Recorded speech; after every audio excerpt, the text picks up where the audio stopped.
Monsieur le commissaire du gouvernement, Monsieur le président de la compagnie régionale des commissaires aux comptes, cher Manuel, Monsieur le président de l'ordre des experts comptables PACA, cher Mohamed, Monsieur le président du club fiscal, mon ami Lionel, merci de votre présence. Merci à nos partenaires pour leur soutien indéfectible, le Crédit Agricole et Cage Business School pour l'accueil dans des conditions, je dirais, un peu plus optimales pour cette loi de finances 2016. Chers consoeurs et chers confrères, chers amis, avant toute chose, veuillez recevoir mes vœux de santé, de prospérité et de paix pour cette nouvelle année.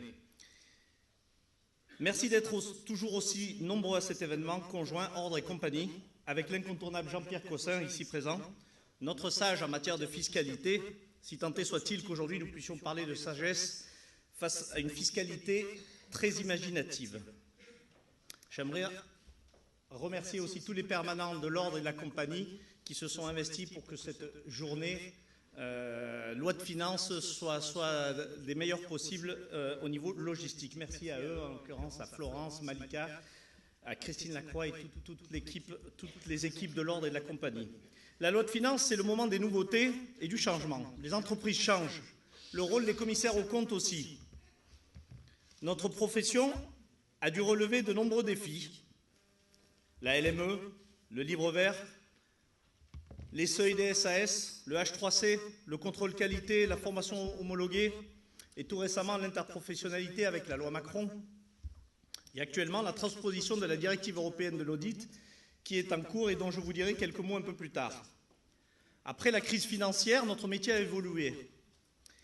Nous nous sommes adaptés, les commissaires aux comptes se modernisent, bref, notre profession est en mouvement. À ce titre, je dirais qu'elle doit garder ses spécificités d'audit à la française, notamment où notre modèle de commissariat aux comptes est spécialement vigilant sur les questions de conflit d'intérêts. Notre modèle de CAC, avec l'exercice du co-commissariat, vous l'avez compris, l'année 2016 est une année de charnière pour les commissaires aux comptes. La profession doit aussi épouser les grandes problématiques économiques et financières actuelles de la préservation de la stabilité financière au travers de la sincérité des comptes et de la relance de l'activité. Le contexte actuel, c'est celui de notre économie encore très profondément marquée par la crise de 2008, qui en devient quasi permanente et qui est à de nombreux égards une crise de confiance, mes amis. L'absence de confiance a paralysé le crédit interbancaire avant de gripper tout le reste de l'économie. Et c'est encore cette absence de confiance que nous payons aujourd'hui et qui pèse encore si fort sur l'économie française. Je le dis avec conviction, le commissaire aux comptes est aux côtés de l'expert comptable, le créateur de confiance privilégié des partenaires de l'économie et des finances de ce pays. Il en est à la fois la vigie et la sentinelle, avec un poste d'action privilégié dans sa valeur ajoutée. La confiance, c'est aujourd'hui ce petit plus qui manque pour que l'investissement reparte plus fortement et pour que notre économie retrouve des couleurs. C'est ce petit plus intangible, mais indispensable, que les Américains ou les Allemands ont sur nous. Si je parle de confiance, c'est parce que nous, les commissaires aux comptes, avons un rôle crucial à jouer. Nos missions contribuent fondamentalement à favoriser la confiance des comptes dans les entreprises. Nous sommes les garants de leur sincérité, en particulier dans le secteur financier. Et je parle à la fois de la confiance des acteurs économiques, que les acteurs économiques nourrissent entre eux, mais aussi celle de nos concitoyens à l'égard du monde économique et financier. En ce sens, je peux affirmer ici que les commissaires aux comptes contribuent à ramener la sérénité dans le système économique français et au travers de la sincérité des comptes, nous certifions que nous sommes une pièce maîtresse de la stabilité financière et du retour à la croissance.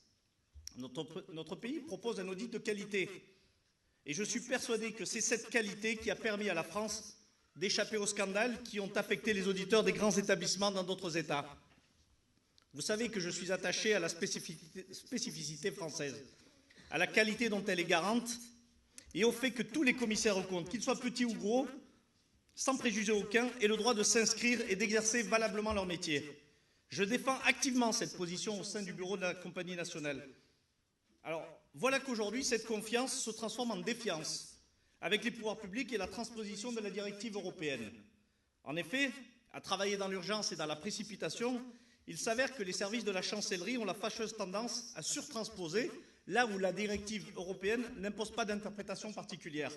J'en veux pour preuve la suppression des futures chambres régionales de discipline et le transfert quasi total au H3C qui indéniablement est voué à se substituer à notre régulation. L'échelle des sanctions proposées est tout aussi inquiétante. Pour les personnes physiques, jusqu'à 100 000 € et pour les personnes morales, jusqu'à 1 million d'euros. Au-delà de cela, chers consoeurs, chers confrères, citez-moi une profession dont la responsabilité civile est sans limite, adossée à des sanctions pécuniaires aussi lourdes. Le constat est simple, il n'y en a pas. Les commissaires aux comptes ne doivent pas tout porter, mais ont cependant toute leur place dans cet effort global. Il ne s'agit pas de confondre le rôle des uns et des autres. Il va de soi que les auditeurs ne sont pas les seuls acteurs de la stabilité financière. Aux entreprises et aux établissements financiers de définir leur degré de prise de risque.